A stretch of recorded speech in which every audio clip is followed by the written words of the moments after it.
20 वर्ष पूर्ण होत असताना हा संपूर्ण सोहळा आपण पलुसकर उदारी कुटुंब सोनाई चॅरिटेबल ट्रस्टचे सर्व कार्यकर्ते या ट्रस्टच्या माध्यमातून ज्यांना मदत झाली अशा सर्व मंडळी, परळी शहरातले विविध क्षेत्रामध्ये काम करणारे विविध समाजातील आमचे सर्व समाज बांधव, अशा अनेकांचे सत्कार मोठ्या संख्येने उपस्थित राहिले. या कार्यक्रमासाठी उपस्थित असणारे सांगली जिल्ह्याचे लोकप्रिय खासदार माझे बंधू सन्मान्य विशालजी पाटील, या कार्यक्रमासाठी आवर्जून उपस्थित असणाऱ्या प्रसिद्ध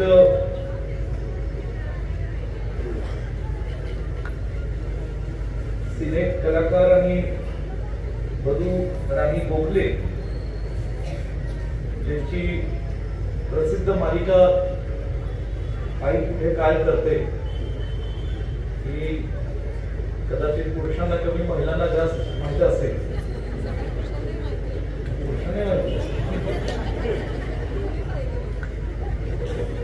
मी तुमची मनापासून क्षमा मागतो की मी काय मालिका ही पाहू शकलो नाही, परंतु मालिकेची आई कुठे काय करते मला माहित नाही, पण माझी आई काय करते मी नक्की सांगू शकतो. माझी आई ती रागवते, माझ्यावर माया करते, माझी काळजी करते आणि प्रसंगाला आजही रात्रीचा गेलो पुण्याला परत की माझा जीव सुद्धा आणि ही माझी आई करते एवढं मला नक्की माहिती. आणि खरं मराठी जे टीव्ही चॅनल आहेत, या टीव्ही चॅनलवर गेले काही वर्षांपासून सासूंवर आणि सुनांवर बरेच मालिका होत आहेत असं आम्ही ऐकतो. पण कारण ते तर नाट्यच असतो रोजचं, आणि खरं नाट्य तिकडं चालत असतं, पण त्याचा फायदा तोटा इकडंच होसावा लागतो. सगळे प्रश्न असले बघा. आणि या सगळ्या ह्याच्यात आईवर एखादी मालिका काय आता मी आवर्जून पाहिल आणि आवर्जून पाहिल्यानंतर माझी प्रतिक्रिया सुद्धा आपल्याला कधीतरी व्यक्त करेल. आज तुम्ही इथे माझ्या मतदारसंघामध्ये आदरणीय गणपतराव पुढारेंच्या अप्पांच्या विनंतीला मान देऊन या सोनाई चॅरिटेबल ट्रस्टच्या या अत्यंत महत्वाच्या कार्यक्रमासाठी आवर्जून उपस्थित राहिला. मी पलूस कडेगाव विधानसभा मतदारसंघाच्या वतीने आपलं मनापासून स्वागत करतो. आणि तुम्ही आमच्या सगळ्या माता भगिनींचा, खरं या सगळी जी संख्या नाही इकडची ही मला विशाल पाटलांना बघायला पाहिजे, ते सगळे तुम्हाला पाहायला आले. तर ही जी संख्या आहे ती जरा मी म्हणू शकतो खासदार आमदार आम्हाला बघायला आले, अनेकांच्या खिशात कागद असतील, म्हणजे आमचा रोजचा विषय येतो. म्हणून या सगळ्या आमच्या माता भगिनींना आज तुम्ही जे खुश केलं त्याबद्दल तुमचं मनापासून या ठिकाणी मी आभार मानतो. सगळ्या माणसं मंडळींना माझी विनंती, किती वेळ उभं राहणार, बसा बिंदास बसून टाका, आमचं काय नाही. आता तर सिक्युरिटी देणारे आम्ही सगळे सक्षम आहोत, पण बसून जा खुर्ची, काय अडचण नाही. आज इथे उपस्थित असणारे ज्यांनी आजचा कार्यक्रम आयोजित केला ते सोनाई चॅरिटेबल ट्रस्टचे संस्थापक आणि पलूसचे एक अत्यंत आदर्श असणारे एक व्यक्तिमत्व, ज्यांनी मागच्या 25 वर्षात या सोनाई चॅरिटेबल ट्रस्टच्या व्यासपीठावरून लोकांमध्ये स्वतःच्या कर्तृत्वाने एक आदराचं स्थान निर्माण केलं.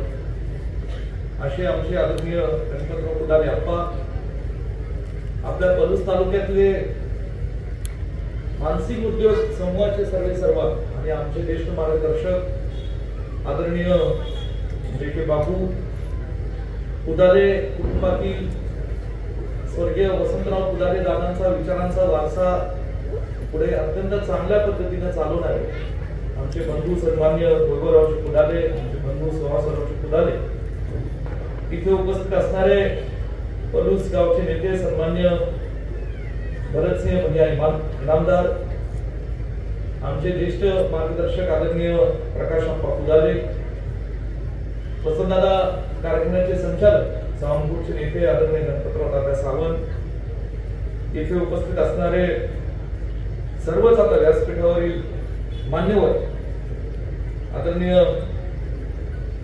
डॉक्टर मीनाक्षीताई सावंत, सन्मान्य विक्रमप्पा पाटील, सन्मान्य विशालजी दळवी, सन्मान्य शरद काका सांडगे, या ठिकाणी उपस्थित असणारे सौभाग्यवती पद्मजा प्रकाश पुदारे, सौभाग्यवती संगीता पुदारे, सौभाग्यवती संजीवनी पुदारे, सौभाग्यवती विशाली पुदारे, आमचे तरुण सहकारी संगीतला सिसळ आदरणीय विलिंदापे बापू, सन्मान्य जगदीशजी पाटील, सन्मान्य केडीजी कांबळे, सन्मान्य अभिजीतजी पोंदील, भोगावचे नेते आदरणीय रतन काका आणि आता चुकून आमचे नुकतेच पलूसला जॉईन झालेले या उपस्थित व्यासपीठावरील सर्व मान्यवर, चुकून कुणाचा नामोल्लेख राहिला असेल तर आपल्या सर्वांची मी दिलगिरी व्यक्त करतो. समोरही अनेक लोक पुढे बसलेले आहेत, काही पाठीमागे बसलेले, चेहरे दिसत आहेत मला, परंतु आता वेळ बराच झालेला आहे. संध्याकाळी 6:30 वाजल्यापासून आपण सगळेजण मोठ्या संख्येने इथे उपस्थित आहात. मीही विशालदादांसारखं थोडक्यात मनोगत मांडण्याचा प्रयत्न करेल, पण थोडक्यात म्हणलं तरी 10-12 मिनिटं जातील. कारण शेवटी आज कार्यक्रमच एवढा चांगला आदरणीय गणपतराव अप्पांनी इथे ठेवलेला आहे. तर आजच्या कार्यक्रमाला स्वर्गीय वसंतराव पुदारे दादांची आठवण आपल्या सर्वांना होती आणि स्वर्गीय पतंगरावजी कदम साहेबांची सुद्धा आपल्याला पुदारे दादांनी त्यांच्या जीवनाची सुरुवात अत्यंत सर्वसामान्य कुटुंबात केली. पुदारे गावांनी या पलूस गावामध्ये आणि जे गेल्या काही वर्षांपासून हे पलूस गावाचं रूपांतर आता शहरामध्ये झालेलं आहे, प्रचंड मोठं काम उभं केलं. शेतीच्या क्षेत्रात केलं, किर्लोस्कर वाडीच्या माध्यमातून सुद्धा त्यांनी पलूस सहकारी बँकेच्या माध्यमातून सुद्धा अर्थकारणाच्या क्षेत्रामध्ये उभं केलं आणि या गावाचं एक खंबीर असं नेतृत्व स्वर्गीय वसंतराव पुदारे दादांनी. आणि दादा एकीकडं शेती, समाजकारण, राजकारण करत होते आणि त्या काळात जसं विशालरावांनी उल्लेख केला की पलूस तालुका हा त्यातला काही परिसर हा कृष्णा नदी काठ जरी होता तरी पलूस शहर हे दुर्दैवाने निसर्गाने हे पाण्यापासून वंचित राहिलेलं शहर होतं आणि वर्षांपासून इथले शेतकरी कष्टकरी होते, परंतु योग्य पद्धतीने पाण्याची व्यवस्था नसल्यामुळे शेतीची जमीन असताना सुद्धा चांगल्या पद्धतीने शेतीचं उत्पन्न आपल्या या पलूसच्या परिसरातल्या शेतकऱ्यांना दुर्दैवाने मिळत नाही. अशी परिस्थितीमध्ये या आमच्या पलूस कडेगावच्या सांगली जिल्ह्यातल्या अनेक लोकांना म्हणजे कडेगावातल्या घाट माटावरचा जो भाग आहे, कडेगाव असेल, खानापूर, आटपाडी असेल, या जत असतील, कवठेमाकळ असतील, या तालुक्यातली माणसं तर अक्षरशः 70-80च्या दशकामध्ये जिल्हा सोडून बाहेर गेली. काही मुंबईला गेली, गिरणी कामगार झाली, काहींनी सोने चांदीचा व्यवसाय याच्यामध्ये हातखंड केला आणि महाराष्ट्राच्या नव्हे तर देशाच्या कानाकोपऱ्यात जाण्याचं धाडस केलं. हळूहळू दुष्काळी तालुक्यामध्ये त्याचा प्रचार आणि प्रसार एवढा वाढत गेला की बरीचशी माणसं या दुष्काळावर मात करण्याकरता, या नैसर्गिक संकटावर मात करण्याकरता जी बाहेर पडली, स्वतःच्या पार हिमतीवर या गलाई व्यवसाय कुणी तो शिकला आणि त्यांनी त्या राज्यामध्ये त्या शहरामध्ये जाऊन आपली छोटी मोठी दुकानं करत या गलाई सोन्या चांदीच्या व्यवसायामध्ये आपलं नाव मोठं केलं. खरं पलूस तालुक्यामध्ये फार कमी लोकांनी हे धाडस केलं, पण ज्या कमी लोकांनी हे धाडस केलं 1970च्या दशकामध्ये त्यात खरं अव्वल नंबरचं नाव कुणाचं असेल तर आदरणीय गणपतराव अप्पांचं आहे, की ज्यांनी आपली परिस्थिती ह्याच्यावर रडत न बसता ह्यांनी सुद्धा धाडस केलं पलूस तालुक्यातनं बाहेर पडायचं आणि या दलाई व्यवसायामध्ये उतरायचं। आणि 70च्या दशकामध्ये त्यांनी काय पुणे मुंबई गाठलं नाही, अहो संभाजीनगर गाठलं नाही, पूर्वीचा औरंगाबाद किंवा नागपूरला गाठलं नाही, हे तर आंध्र प्रदेश गाठलं।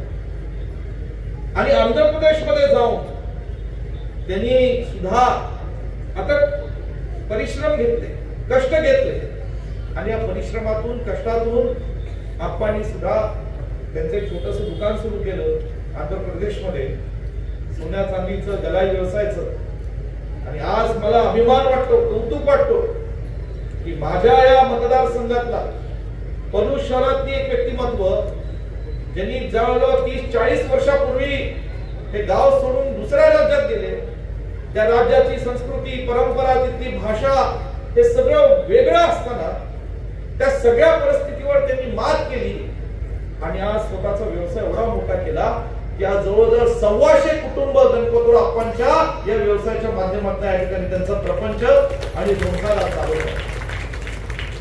17 ठिकाणी त्यांनी दुकानं उभी केली हळूहळू आणि आज त्यांच्या नावाला एक प्रतिष्ठा आहे।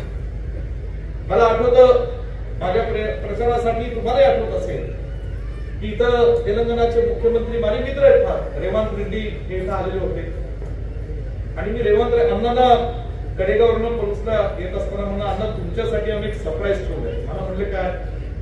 म्हणजे आहे म्हणलं, ते सरप्राईज होतं म्हणजे मी आप्पांना आधी सांगितलं, आप्पा तुम्ही पण वास्तविक करायचं आणि तुम्ही ते तेलुगू मध्ये करायचं। म्हटलं हरकत नाही। आप्पा जरा खुश झाले, तेलंगणाच्या मुख्यमंत्र्यासमोर प्रास्ताविक करायचंय आणि त्यावेळेस 5:30ची टायमिंग लिमिट होतं, कारण त्या दिवशी मुख्यमंत्र्यांना पुन्हा चॉपरनी कोल्हापूरला पोहोचायचं होतं, विमानाने त्यांना पुन्हा तेलंगणाला जायचं होतं, हैदराबादला। आम्ही आलो 4:30ला, आप्पांनी आपलं माईक घेतला, आप्पांनी बॅटिंग जोरदार सुरू केली, काल जशी रोहित शर्मा विराट कोहली केली म्हणजे आप्पांनी सुरू केली। आप्पा ओढे वाहत गेले, त्या आप्पांना शेवटी म्हणलं, आप्पा जरा 10 मिनिटं झाले, 15 मिनिटं झाले, कारण पुढे तेलंगणाच्या सीएम ला जायचंय आणि 5:30-5:45 नंतर सनसेट असल्यामुळे चॉपर टेक ऑफ करू शकत नाही। परंतु आप्पांचं एकदम प्रभावशाली वक्तृत्व जे मुख्यमंत्र्यांनी ऐकलं, आज मला म्हणजे मुख्यमंत्री सुद्धा मला आठवतं काही महिन्यांपूर्वी मी त्यांना दिल्लीत भेटलो आणि आप्पा रेवंतांनी मला विचारलं, विश्वजीत वो हमारे तेलुगू बोलणारे वो कहाँ है हमारे, असं म्हणाले ते। मतलब वो आपके रहने वाले हैं लेकिन मूळचे हमचे, व्यवसाय करता राहतात, मूळ म्हणलं आमचे, उगम आमचा आहे हे मी त्यांना सांगितलं। पण म्हणजे त्यांच्या तोंडातून सुद्धा हमारे हा शब्द आला, लक्षात ठेवा। म्हणजे हे अत्यंत महत्वाचं आहे की त्यांनी तुमची आठवण आवर्जून काढली आणि आता आपण नवा चंग बांधलेला आहे की आंध्र प्रदेश आणि तेलंगणा राज्यामध्ये जे मराठी आपले भाषिक लोक पिढ्यानपिढ्या तिथं स्थायिक आहेत, त्यांच्यासाठी मराठी भवन आणि छत्रपती शिवरायांचा पुतळा उभा करण्याचा चंग आपण बांधलेला आहे। आणि त्याच्यासाठी मला आज तुम्हा सगळ्यांना जाहीरपणे सांगायचं आहे की रेवंतांनी शब्द दिलेला आहे की आप्पा आणि विश्वजित कदम तुमच्यासाठी मी मराठी माणसांसाठी भवन तेलंगणा आणि छत्रपती शिवरायांचा पुतळा जाहीर उभा करेन। आणि म्हणून हैदराबादला कधी गेला आणि तुम्हाला चुकून येता जाताना कुठल्या तरी एअरपोर्टवर किंवा आणखी कुठेतरी गेला, तुम्हाला दिसतं महाराष्ट्र भवन, ह्याच्यामध्ये लक्षात ठेवा आपल्या पलूसचं आणि गणपतराव पुदाले आपणचं काहीतरी योगदान असतं, हे आपण लक्षात ठेवा। आज विशालरावनी अनेक गोष्टी सांगितल्या। खरे वसंतराव पुदाले दादा हे निष्ठावंत काँग्रेसचे कार्यकर्ते, खंदे कार्यकर्ते आणि खरंच काँग्रेस पक्षाच्यावर नितांत निष्ठा, नितांत प्रेम हे स्वर्गीय यशवंतराव चव्हाण साहेब वसंतदादांच्या पासून हे होतं। 80ला सुद्धा जेव्हा साहेब अपक्ष उभे राहिले, थोडं जरा वसंतदादांच्या मनात हे होतं, साहेबांवर नितांत प्रेम होतं। तर ज्यावेळी 85 पासून साहेबांची वसंतदादा वसंतराव पुदाले दादांचं नातं जुळलं, ते 85 सालापासून ते पुदाले दादांच्या शेवटच्या श्वासापर्यंत ते पत्ररावजी कदम साहेबांच्या पाठीशी खंबीरपणे उभे राहिले। त्याचा मनापासून या ठिकाणी आज कदम कुटुंबातल्या सदस्य म्हणून मला अभिमान. साहेबांनी सुद्धा त्यांच्या पाठीशी उभं राहण्याचं काम केलं. दोघांनी ठरवलं होतं की पलूस गाव हे आता गाव ठेवायचं, पलूस गावाला एक वेगळं रूप द्यायचं, तालुक्याचं स्वरूप द्यायचं. साहेबांनी पलूस कडेगाव तालुक्याची निर्मिती केली. साहेब उद्योग मंत्री होते. पलूसच्या एमआयडीसीचं मुंडा एमआयडीसीत रूपांतर केलं. बंद पडलेली यशवंत पाणी पुरवठा योजना साहेबांनी एमआयडीसीतनं सुरू केली. म्हणजे महाराष्ट्राच्या मंत्रिमंडळाला कळणारच नेमकं काय झालं. साहेबांनी सांगितलं हे एमआयडीसीतनं करायचं. साहेब म्हणजे साहेब एमआयडीसीतनं कसं होईल पाणी योजना, तुला काय करायचं, साहेबांची स्टाईल तुम्हाला माहिती आहे, करा म्हणलं की का, आणि साहेबांनी ते करून टाकलं. पण या सगळ्या साहेबांच्या पलूस शहराच्या साहेबांची जी काय दूरदृष्टी होती, साहेबांनी जे काय केलं, या सगळ्या गोष्टीमध्ये वसंतराव पुदाले दादांचं प्रचंड मोठं योगदान आहे. हे या आपण कुणी नाकारू शकत नाही. आणि म्हणून आज जे काय वसंतराव पुदाले दादा असतील, गणपत शेठ अप्पा असतील, त्यांनी सोनाई चॅरिटेबल ट्रस्ट उभा केला. आज किती लोकांची कुटुंब संसार उभी केली. कितीदा मी या ठिकाणी आलोय. मे महिन्यात त्यांचं एक सर्व जाती धर्माच्या गोरगरीब कुटुंबातील, सर्व जाती धर्मातल्या गोरगरीब कुटुंबातल्या लोकांसाठी त्यांनी सामूहिक विवाह सोहळा केला. आणि नुसतं विवाह नाही, म्हणजे स्टेजवर उभा राहा, पडजी आणा, मंत्र म्हणा आणि ओके टाटा बाय बाय असं नाही. लागेल ते दिलं. अहो मंगळसूत्र दिलं.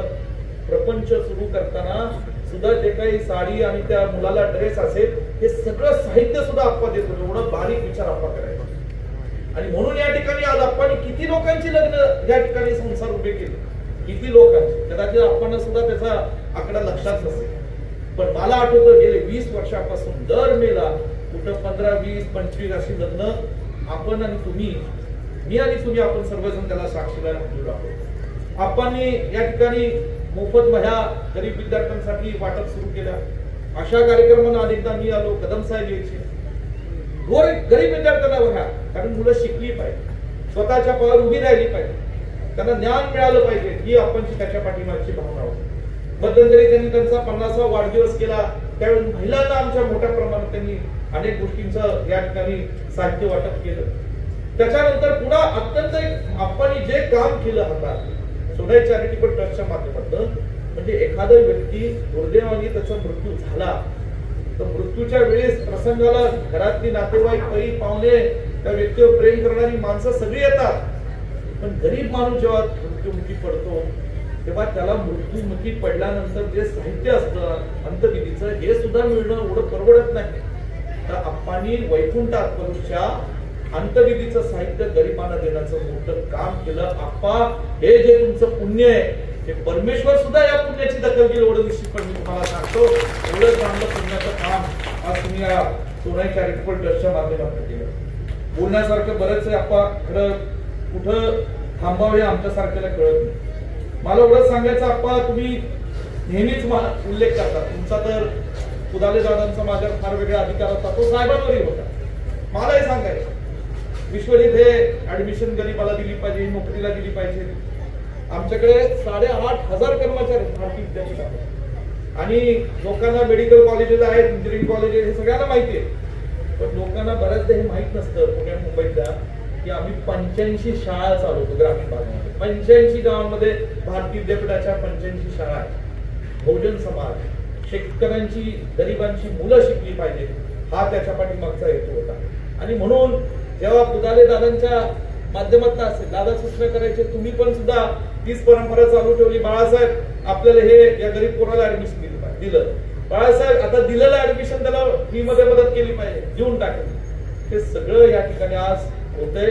त्यामध्ये पलूसच्या अनेक कार्यकर्त्यांचं, त्यात वैभवराव आहेत, सुहासराव जरा ग्राउंडवर ऍक्टिव्ह जास्त असतात, ही सगळी मंडळी सातत्याने, कार्यकर्ते सुद्धा आज या गोष्टीत कुठे ना कुठे योगदान देतात. आज पलूस शहर हे मोठं शहर झालेलं आहे. पण शहरातलं जे तुम्ही गैरअर्थ काढू नका मॅडम, जरा वेगळं बोलतोय, कारण आम्ही ग्रामीण भागातले लोकप्रतिनिधी आहोत. मी शहरात राहतो, पण माझी सगळी माणसं आणि भावना इथं अडकलेली. जे विशालरावने उल्लेख केला तो एका वेगळ्या भावनेतून केला की शेजाराच्या घरात दुःखद घटना होती आणि शेजारी त्याच्या सांत्वन करायला सुद्धा कधी कधी जात. पण इथं आमच्या गावात जर काही दुःखद घटना, अख्खं गाव त्याच्या सांत्वनासाठी उभं राहतं. हे आमच्या इथली एक परंपरा, ही संस्कृती आहे आपल्यासाठी. कोण जात धर्म बघत नाही, कोण असेल त्याच्यासाठी अख्खं गाव उभं राहतं. हीच पद्धत या ठिकाणी आज पुदाले कुटुंबाने सुद्धा जोपासली. या पलूस शहरामध्ये कुठलाही दुःखद सुखाचा प्रसंग असो ही सगळी पिढी त्या ठिकाणी त्यांच्या पाठीशी उभं राहण्याचं काम करतायत। आणि म्हणून मला सांगायचंय की आज आपण जे काही सोनाई चॅरिटेबल ट्रस्टच्या माध्यमातून काम केलं ते गोल्ड असोसिएशनचे राष्ट्रीय अध्यक्ष त्यांनी मध्यंतरी विटाला कार्यक्रम केला। मी त्याला त्या दिवशी म्हणजे आपण काय सांगू तुमच्यासाठी चार्टर प्लेन दिल्लीतनं मुंबई पुण्यापर्यंत पुण्यातनं परत हेलिकॉप्टर चार्टर प्लेन पण त्या दिवशी बोंबलला माझं हेलिकॉप्टर बोंबलला अत्यंत महत्वाची त्या दिवशी दिल्लीत एक मीटिंग होती पण दुर्दैवाने तुमच्या कार्यक्रमाला येऊ शकलो नाही।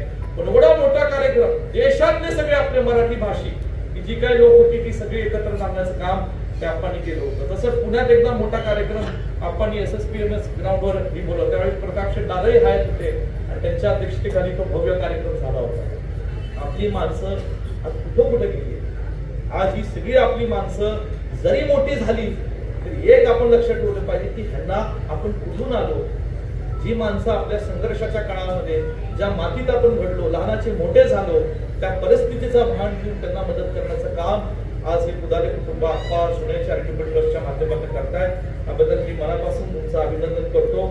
आणि या ठिकाणी आज सगळे तुम्ही सगळे कार्यकर्ते इथे आणि विशेष करून आमच्या मधुराणी गोखले मॅडम मी पुन्हा एकदा संध्याकाळी आता 9:30 वाजले जेवणाची व्यवस्था केली का तुमची आमच्याकडे मटण चांगलं मिळतं काय बोललं केलंय ना काय का मग काय अवघड आहे असं बरोबर मग नका कुणी समोर परंतु सांगायचं हेतू असा की जे तुम्ही आलात त्याबद्दल तुमचं मनापासून या ठिकाणी तुमचं मनापासून इथे आभार मानतो आणि तुमचं स्वागत करतो मतदारसंघात। हे सगळे तुमचं ऐकण्यास उत्सुक आहात परंतु आता जवळजवळ आम्ही लोकांच्या 2-2.5 तास परीक्षा घेतली व सगळ्याला मोठा कार्यक्रम होता तिथं धोधो पाऊस पडला पावसामुळे त्या लोकांनी जंगी तयारी केली होती त्याच्यावर आम्ही अक्षरशः भिजत आम्ही कार्यक्रम केला पण आम्ही ठरवलं होतं काही करून तिथे जायचं पावसाने आप्पा माणसं कदाचित कमी जास्त आली असती त्याच्याने काही आपण हे व्हायचं नाही। माणसं बऱ्याचदा मनातनं प्रेम करत असतात येणाऱ्या दिवसात आपल्या कुटुंबाच्या पाठीशी पलूस शहर हे आपल्या शहरातले सगळे कार्यकर्ते लोक निश्चितपणे राहतील।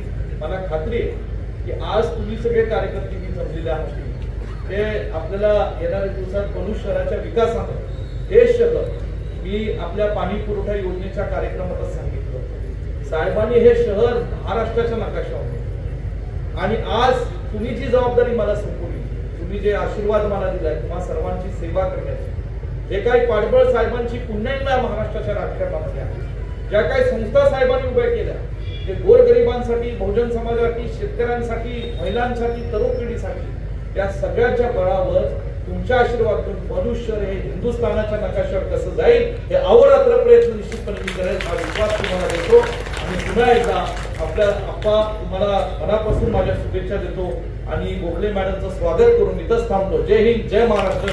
आता सरकार आपण